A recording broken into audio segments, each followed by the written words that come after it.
Assalamu alaikum masu sauraron mu. Barkanmu da sake kasancewa da ku a cikin cigaban labarin mu. Mai suna Nibras, wanda marubuciya Maryam Jital ta rubuta muku shi, wanda yake zuwa muku daga Mama Al'amin TV. Tare da ni mai gabatar muku Maman Al'amin. A baya mun tsaya ne a inda sun je sun yi gaishe-gaisen su lafiya tare da raba tsarabar da suka zo da shi. Har gidan innar Mimi sun je sun daɗe kuwa suna hira da ita. Sannan suka bar gidan bayan Nibras ya roƙi alfarmar a musu rakiya zuwa Darazo. Duk abin da Nibras da Mimi suka yi sai sun naɗe a kansa, Allah-Allah suke yi su isa gida su guntsa wa iyayensu. Kuma daman abin da iyayensu suka saka su kenan. Rahotanni har da na ƙarya sun kai wa iyayen nasa. Dama tun zuwansu gidan yake fama da gurmi da tsegumi. Duk sashin da suke cikin gidan aikinsu kenan. Sai ki ga mutum 2 ko 3 ana kuskus. Duk kuma idan an bincika zancen Mimi da Nibras ne. Wasunsu ma mummunan ƙuduri suke da shi a kansu. Sun sha alwashin sai sun raba auren a wannan karon ta ƙarfi da yaji. Hausa ce zaune kusa da mamanta tana zayyana mata ƙarya da gaskiya, ita kuwa doluwar uwa ta hau kai ta zauna. Da yake idonta ya rufe da kwaɗayi da buri da zalunci. Ki bar ni da su kawai, ba dai kakarta ta shiga ta fita ta sama mata gurin zama cikin zuciyar yaron ba? To wallahi ta yi aikin banza da wofi. Mu za a faɗa wa ƙulumboto da sihiri? Dole sai na saka almakashi na datse igiyar auren nan domin ba wacce ta cancanci aurensa sai ke. Dole ya so ki ya kuma aure ki, ke ma ki je ki shiga dole da shegiyar yarinyar nan take ciki har take wa mutane kallon banza. Mama sai ce take faɗin hakan tana ta kife-kife da ido tare da mokaɗe baki. Wallahi kuma ba ki ga yadda yake tsoron Khadija ba. Tana zare masa ido za ki ga yana lallaɓa ta. Wannan 'yar yarinyar ƙanwar bayanmu. Gaskiya ni ma ina son na aure shi mu shiga daula mu yi yadda muke so. Wallahi da 'yan ƙauyen nan sun raina kansu. Dan ba kowa zan dinga kulawa ba sai na ga dama. Tafiya ma canzawa zan yi. Ke dai bari hansai. Za a ga abu a ƙauyen nan idan kika auri Nibras. Don ko 'yan gidan nan na bar gaishe da kowa sai dai a zo a gaishe ni. Dariya suka kwashe da shi har da tafawa tsabar shashanci wai shawara da uwar kishiya. Haka suka yi ta kulle-kullensu wa bayin Allahn da ba su ci ba ba su gani ba. A ɓangaren mahaifiyar Asma'u ma abin haka yake, ita uwarta ma ta fi baƙin hali. Saboda hauka ta ce za ta same mu matuƙar ta ga za ta ɓata mata lokaci. Idan ta yi haukar sai ta san yadda za ta ɓullo wa Nibras ɗin ta shawo kansa, ya auri Asma'u. Ta ci buri iri daban-daban a kan auren Nibras da Asma'u. Kusan hakan ce ta kasance ga sauran iyayen 'yan matan gidan. Kowacce da irin nata mummunan alƙaba'in, duk dai na ganin bayan auren waɗannan bayin Allah. Matan mahaifin Mimi kuwa nasu abin da sauƙi ta wannan fannin saboda ba su da 'yan mata. Su dai burinsu kawai ta shiga damuwa ne, don hankalin mahaifinta ya tashi saboda soyayyar da yake nuna mata. Fiye da yaransa, hakan yana ba su baƙin ciki da takaici, kuma sun ƙullace hakan a ransu. To Allah ya shiga tsakanin nagari da mugu, amin. Tun daga ranar matan gidan suka samu sara ta yawan fita unguwa ko zuwa ƙauyukan kusa da su. Wasu har cikin Darazo suke zuwa gurin malaman tsubbansu. Cikinsu kuwa har da Gwaggo Hadiza domin idonta ya rufe. A ganin matasan gidan kuwa babu wanda yake gigin yi wa Mimi magana idan ba gaisuwa ba. Gaisuwar ma sai dai ta rikice masa. Gaisuwar ma sai da ta rikice masa kafin ya bar ta take amsawa, shi ko tsakaninsu da shi harare-harare. Shi dai Ala dole kar su ga fuskar da za su kula mishi mata. Tsakanin shi da Mimi rayuwarsu suke zubawa sosai kasancewarsa a Kenya. Bai tauye musu shaƙuwarsu ba. Sai ma ƙara musu shaƙuwa da ya yi saboda kwana guri ɗaya da suke yi, duk wannan ƙulumboto da sihirce-sihircen da ake musu babu abin da ya yi tasiri a kansu. Duk da Nibras ba wani addu'a yake yi ba a yadda Mimi ta lura, sai dai idan zai yi bacci ta tofe shi da addu'a ta yi wa kanta sai su kwanta. Duk da yana jin daɗin hakan amma bai taɓa sa abin a ran shi ba, balle ya kama masa zuciya har ya saba. Sun je Darazo sau ɗaya da innar Mimi sun zazzaka duk dangin mahaifiyarta maza da mata da suke cikin Darazo, kowa ya ganta sai ya fashe da kuka. Idan aka ce 'yar Maryamu ce, Hakan yakan sa Mimin fashewa da kuka. Albarka kuwa ta yi ta sha ba adadi, da za su dawo aka jibga musu tsaraba ta mamaki. Da ƙyar motar ta ɗauke wasu, wasu kuma dole ta haƙura ta bar wa kakanninta. Hausawa suka ce idan ka ji sannu da zuwa, Allah ya kiyaye hanya, haka al'amarin yake. Shirye-shiryen tafiya su Mimi suke yi sosai, ta je an mata kitso, Gwaggo ta tursasa ta sai da ta yi jan lalle har yatsun ƙafa da hannu. Sosai Nibras ya nuna yabawarsa ga lallen, yatsun hannunta ya dinga ja yana kisin, sai da Gwaggo ta gaji da rashin kunyarsa. Ta kore su daga ɗakin da suka wuce nasu. A ɗakinsu ma duk zancen iri ɗaya ne. Ji suka yi ana ƙwanƙwasa musu ƙofa, kuma sun san babu mai musu haka idan suna ɗakinsu. Shi ya sa suka yi mamaki.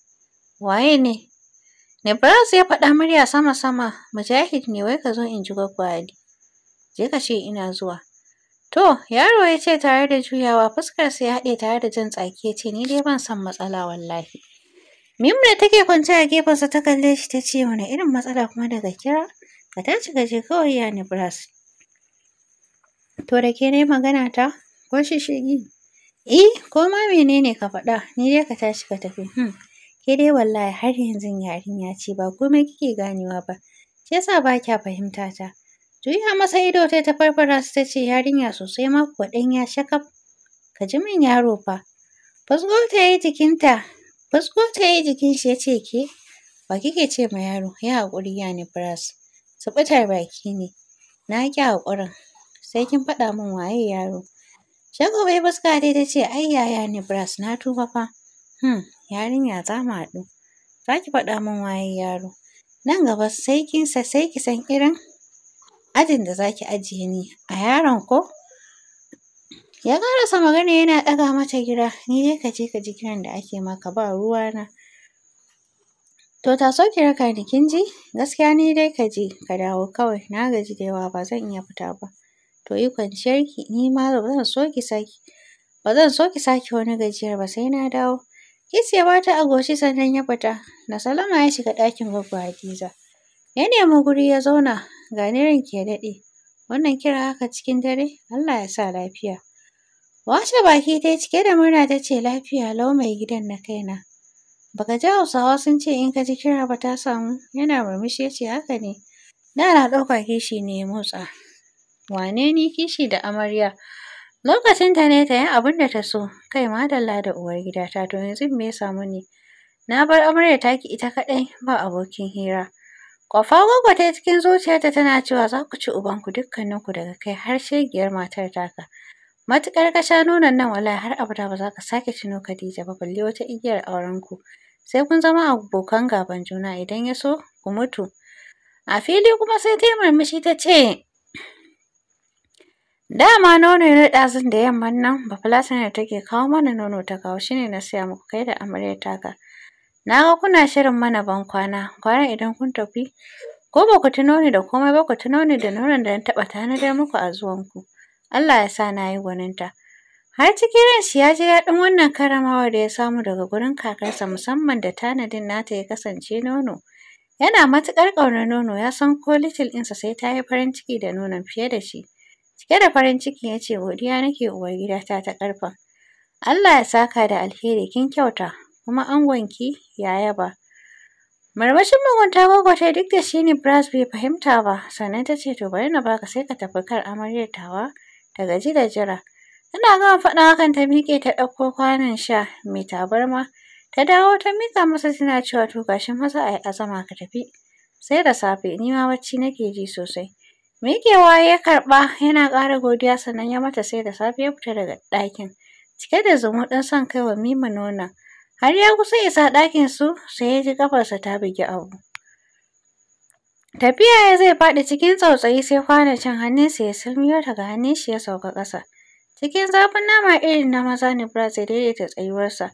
Ya yi yunƙurin tare kwanon shan amma ina, dole sai da kwanon ya dira a ƙasa, amma Nibras bai haƙura ba. Sai ya saurin ɗago kwanon daga ƙasa don kai nonon ya zube duka, amma abin haushi duk nonon ya sheƙe a ƙasa, sai kaɗan a ƙasan kwano.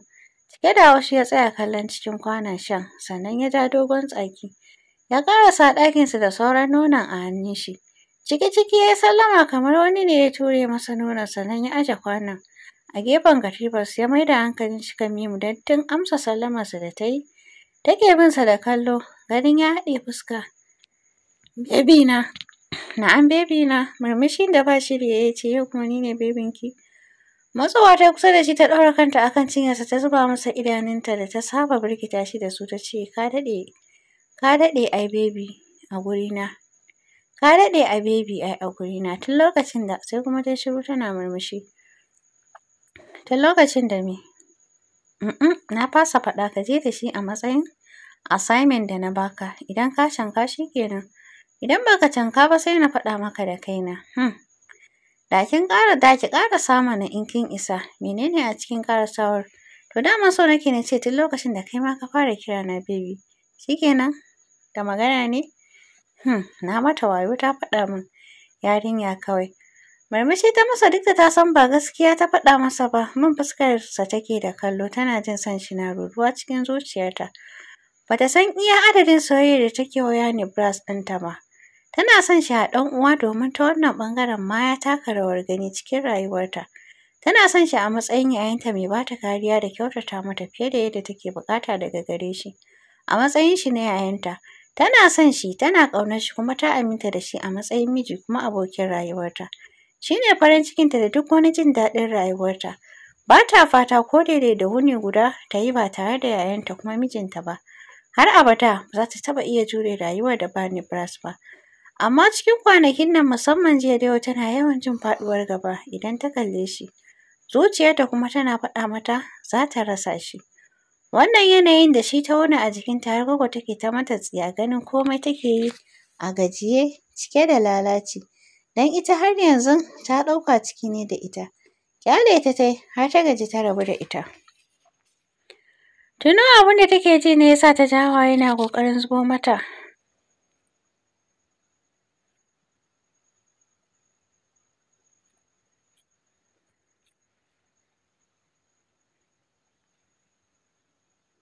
Ta yi ƙoƙarin tare su amma abu ya faskara. Sai da suka silalo ta gefen kumatunta. Tunda ta zuba wa Nibras ido, shi ma yake kallonta. Yana son gano abin da take wa wannan dogon nazarin. Sai dai hankalin shi ya kai ƙololuwa gurin tashi da ya ga hawaye yana bin fuskarta. Tallafo fuskarta yana kallon cikin idonta hankali a tashe ya ce my Kadi menene? Me na miki? Ko na faɗi wata maganar da za ta ɓata miki rai ne? Please ki yi haƙuri ki faɗa min. Kar ki ɗaga min hankali. Na miki alƙawarin ba zan sake duk wani abin da ba kya so ba. Har yanzu shi take kallo ba ta ko ƙyafta ido ba. Sai hawayen da yake ci gaba da kwarara a idanuwanta. Hannunta na dama ta ɗaga ta ɗaura a kan sajensa tana shafa fuskar har yanzu dai ba ta ce komai ba. Hannunta Nibras ya riƙe, ya tsare ta da wani irin kallo ya ce my princess, kina so ki ɗaga min hankali. Kin saka ni cikin duhu. Ban san yadda zan misalta miki damuwata a kan irin wannan shirin ba ki fahimce ni. Don Allah ki yi magana, ki ce wani abu. Murmushi ta masa sannan ta kwantar da kanta a ƙirjin shi ta fara magana a hankali. Ina son ka ya Nibras, ina ƙaunar ka. Ina son kasancewa da kai har ƙarshen rayuwata. Ba zan taɓa morar rayuwar da ba kai cikinta ba. Ka zo min da alkhairi masu tarin yawa, ka samar min da farin ciki cikin makauniyar rayuwata. Rayuwata ba za ta yi ma'ana ba idan ba kai ya Nibras. Don Allah ina roƙon alfarmarka duk rintsi duk wuya. Kar ka guje min, kar ka yi yunƙurin nisanta ta. Kar ka juya min baya. Yin hakan tamkar ruguza rayuwata da tarwatsa zuciyata ce. Ka min wannan alfarmar. Gaba ɗaya ta tsorata Nibras da maganganunta. Lokaci guda matsanancin tsoro ya kama shi. Zuciyarsa sai bugawa take yi da sauri da sauri. Ji yake kamar wani abu yana shirin faruwa da su. Ƙanƙame ta yi a jikin shi ƙam, kamar an ce mishi ga masu ƙwace ta a bakin ƙofa. Little, ina miki son da ban san iyakarsa ba. Ina miki ƙaunar da ban san yawan shi ba. Zuciyata kyauta ce a gare ki ke kaɗai a matsayin wacce ta aminta da ita a matsayin abokiyar rayuwa. Ba zan samu aminci ba matuƙar na rasa soyayyarki a rayuwata. Ina son ki, ina ƙaunar ki. Soyayyarki ta zame min tamkar waraka da haske a zuciyata. Ta yadda ba wani sauran zaman lafiya matuƙar zuciyar ta yi rashinta. Na miki alƙawari zan ci gaba da ƙaunar ki har ƙarshen rayuwata. Saboda ke ce zaɓina, ke ce zaɓin iyayena. Sake ƙanƙame juna suka yi kowannensu sai ajiyar zuciya yake saukewa kamar sun ci gudu. Sun daɗe a haka sannan Nibras ya ɗago fuskar da ya sake ƙura mata ido. So yake ya gano dalilin da ya ɗago wannan magana ta cikin ƙwayar idonta. Amma Mimin bata ba shi damar hakan ba. Ƙura masa iskar bakinta ta ce cikin yanayinta na shagwaɓa, ya Nibras mu kwanta, barci nake ji. Numfashi ya sauke a hankali ya ce mu kwanta, ni ma bacci nake ji. Ya faɗa yana kwanciya kan katifa sannan ya sa hannu ya janyo ta jikin shi. Shiru suka yi na wani lokaci sannan Nibras ya tallafo haɓarta ya ce kin sa ni mantuwa. Limshe ido ta buɗe ta ce me na mantar da kai, abin da aka bani na kawo miki me kenan. Nono Gwaggo ta bani na kawo mana mu sha, kin san abin haushi. Sai ka faɗa, har na kusa isowa ɗakin nan ya ƙwace a hannuna ya zube. A shagwaɓe ta ce nonon ya Nibras. Shi mai kadi baki ji haushin da na ji ba, ni ba kaina nake ji ba, ke ce damuwata. Na san za ki so shan shi sosai. Kai amma gaskiya ban so ya zube ba, amma tunda ya zube, haƙuri ya zama dole. A'a ga saura tunda ya saura cikin kwanon na taho miki da shi idan za ki sha. Daga gani ya ji siga kuwa, zaƙi sai ya kusan tsinke kunne. Da sauri ta tashi daga jikinsa tana saukowa daga katifar tana cewa da gaskiya Nibras, gaskiya ba zan bari ya wuce ni ba. Komai ƙanƙantar sauran sai na sha. To sha zama mu ba dai kin ji maganar shuga ba, ai dole jikinki ya hau ɓari. Ana gudun zaƙi ke kina cusar masa. To ya Nibras wa ya ƙi daɗi? Da wuya ta kashe ni ai gwara daɗi ya kashe ni. Ni da shuga kam ana tare. Tana gama faɗin hakan ta ɗauko kwanon shan ta ɗauke murfin ta ɗago da nufin kaiwa bakinta. Don har yawunta ya tsinke. Kamar an buge kwanon a hannunta haka ya juya ya kife mata a jiki da kan ledar ɗakin. Nibras da yake kallonta da sauri ya taso daga kan katifar yana cewa subhanallahi. Wannan wani irin abu ne haka, sai ka ce nonon masifa sai kifewa yake yi. To ko da sauran nonon nan ba za ki sha ba, ki bari gobe zan sa a nemo miki. Ko mu je da Razo mu siyo mai kyau. To masu sauraro a nan za mu dakata. Ci gaba da kasancewa tare da ni Maman Al'amin.